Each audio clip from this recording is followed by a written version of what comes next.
The Book of Exodus, Chapter 1. Now these are the names of the children of Israel, which came into Egypt. Every man in his household came with Jacob: Reuben, Simeon, Levi, and Judah, Issachar, Zebulun, and Benjamin, Dan and Naphtali, Gad and Asher. And all the souls that came out of the loins of Jacob were 70 souls, for Joseph was in Egypt already. And Joseph died, and all his brethren, and all that generation. And the children of Israel were fruitful, and increased abundantly, and multiplied, and waxed exceeding mighty, and the land was filled with them. Now there arose up a new king over Egypt, which knew not Joseph. And he said unto his people, Behold, the people of the children of Israel are more and mightier than we. Come on, let us deal wisely with them, lest they multiply. And it come to pass, that when there falleth out any war, they join also unto our enemies, and fight against us, and so get them up out of the land. Therefore they did set over them taskmasters, to afflict them with their burdens, and they built for Pharaoh treasure cities, Pithom and Ramses. But the more they afflicted them, the more they multiplied and grew, and they were grieved because of the children of Israel. And the Egyptians made the children of Israel to serve with rigor, and they made their lives bitter with hard bondage in mortar and in brick and in all manner of service in the field. All their service wherein they made them serve was with rigor. And the king of Egypt spake to the Hebrew midwives, of which the name of the one was Shiphrah, and the name of the other Puah. And he said, When ye do the office of a midwife to the Hebrew women, and see them upon the stools, if it be a son, then ye shall kill him, but if it be a daughter, then she shall live. But the midwives feared God, and did not as the king of Egypt commanded them, but saved the men-children alive. And the king of Egypt called for the midwives, and said unto them, Why have ye done this thing, and have saved the men-children alive? And the midwives said unto Pharaoh, Because the Hebrew women are not as the Egyptian women, for they are lively, and are delivered ere the midwives come in unto them.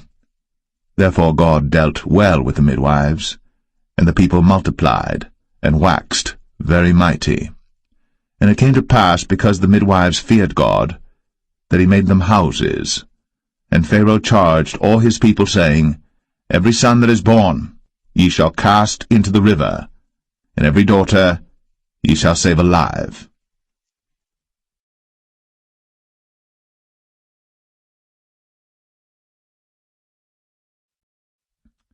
Exodus 2.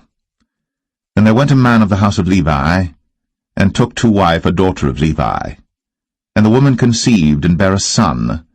And when she saw him that he was a goodly child, she hid him 3 months.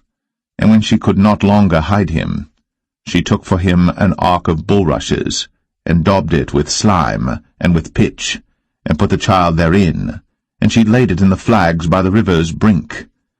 And his sister stood afar off, to wit what would be done to him. And the daughter of Pharaoh came down to wash herself at the river, and her maidens walked along by the river's side. And when she saw the ark among the flags, she sent her maid to fetch it. And when she had opened it, she saw the child, and behold, the babe wept. And she had compassion on him, and said, This is one of the Hebrews' children.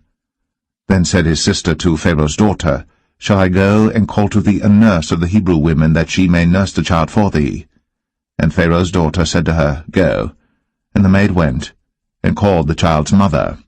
And Pharaoh's daughter said unto her, Take this child away, and nurse it for me, and I will give thee thy wages. And the woman took the child, and nursed it. And the child grew, and she brought him unto Pharaoh's daughter, and he became her son. And she called his name Moses, and she said, Because I drew him out of the water. And it came to pass in those days, when Moses was grown, that he went out unto his brethren, and looked on their burdens. And he spied an Egyptian smiting an Hebrew, one of his brethren. And he looked this way and that way. And when he saw that there was no man, he slew the Egyptian, and hid him in the sand. And when he went out the second day, behold, 2 men of the Hebrews strove together, And he said to him that did the wrong, Wherefore smitest thou thy fellow? And he said, Who made thee a prince and a judge over us? Intendest thou to kill me, as thou killedst the Egyptian? And Moses feared, and said, Surely this thing is known. Now when Pharaoh heard this thing, he sought to slay Moses. But Moses fled from the face of Pharaoh, and dwelt in the land of Midian, and he sat down by a well. Now the priest of Midian had 7 daughters, and they came and drew water, and filled the troughs to water their father's flock. And the shepherds came and drove them away, but Moses stood up and helped them, and watered their flock. And when they came to Reuel their father, he said, How is it that ye are come so soon today? And they said, An Egyptian delivered us out of the hand of the shepherds, and also drew water enough for us, and watered the flock. And he said unto his daughters, And where is he? Why is it that ye have left the man? Call him, that he may eat bread. And Moses was content to dwell with the man. And he gave Moses Zipporah his daughter, and she bare him a son. And he called his name Gershom, for he said, I have been a stranger in a strange land. And it came to pass, in process of time, that the king of Egypt died, and the children of Israel sighed by reason of the bondage, and they cried, and their cry came up unto God by reason of the bondage. And God heard their groaning, and God remembered his covenant with Abraham, with Isaac, and with Jacob. And God looked upon the children of Israel, and God had respect unto them.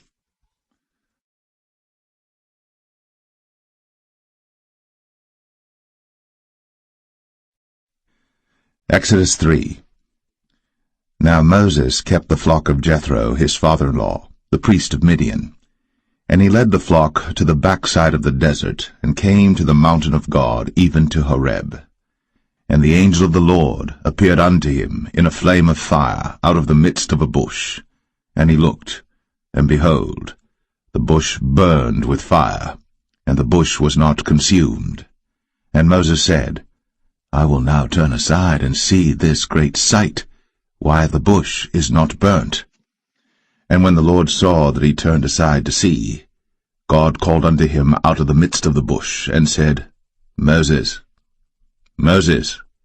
And he said, Here am I. And he said, Draw not nigh hither. Put off thy shoes from off thy feet, for the place whereon thou standest is holy ground. Moreover, he said, I am the God of thy father, the God of Abraham, the God of Isaac, and the God of Jacob. And Moses hid his face, for he was afraid to look upon God. And the Lord said, I have surely seen the affliction of my people which are in Egypt, and have heard their cry by reason of their taskmasters. For I know their sorrows, and I am come down to deliver them out of the hand of the Egyptians, and to bring them up out of that land unto a good land, and a large, unto a land flowing with milk and honey, unto the place of the Canaanites, and the Hittites, and the Amorites, and the Perizzites, and the Hivites, and the Jebusites. Now therefore, behold, the cry of the children of Israel is come unto me, and I have also seen the oppression wherewith the Egyptians oppress them. Come now therefore, and I will send thee unto Pharaoh, that thou mayest bring forth my people, the children of Israel, out of Egypt. And Moses said unto God, Who am I, that I should go unto Pharaoh, and that I should bring forth the children of Israel out of Egypt? And he said, Certainly I will be with thee, and this shall be a token unto thee, that I have sent thee. When thou hast brought forth the people out of Egypt, ye shall serve God upon this mountain. And Moses said unto God, Behold, when I come unto the children of Israel, and shall say unto them, The God of your fathers has sent me unto you, and they shall say to me, What is his name? What shall I say unto them? And God said unto Moses, I am that I am. And he said, Thus shalt thou say unto the children of Israel, I am hath sent me unto you. And God said moreover unto Moses, Thus shalt thou say unto the children of Israel, The Lord God of your fathers, the God of Abraham, the God of Isaac, and the God of Jacob, hath sent me unto you. This is my name for ever, and this is my memorial unto all generations. Go and gather the elders of Israel together, and say unto them, The Lord God of your fathers, the God of Abraham, of Isaac, and of Jacob, appeared unto me, saying, I have surely visited you, and seen that which is done to you in Egypt. And I have said, I will bring you up out of the affliction of Egypt, unto the land of the Canaanites, and the Hittites, and the Amorites, and the Perizzites, and the Hivites, and the Jebusites, unto a land flowing with milk and honey. And they shall hearken to thy voice, and thou shalt come, thou and the elders of Israel, unto the king of Egypt, and ye shall say unto him, The Lord God of the Hebrews hath met with us. And now let us go, we beseech thee, 3 days' journey into the wilderness, that we may sacrifice to the Lord our God.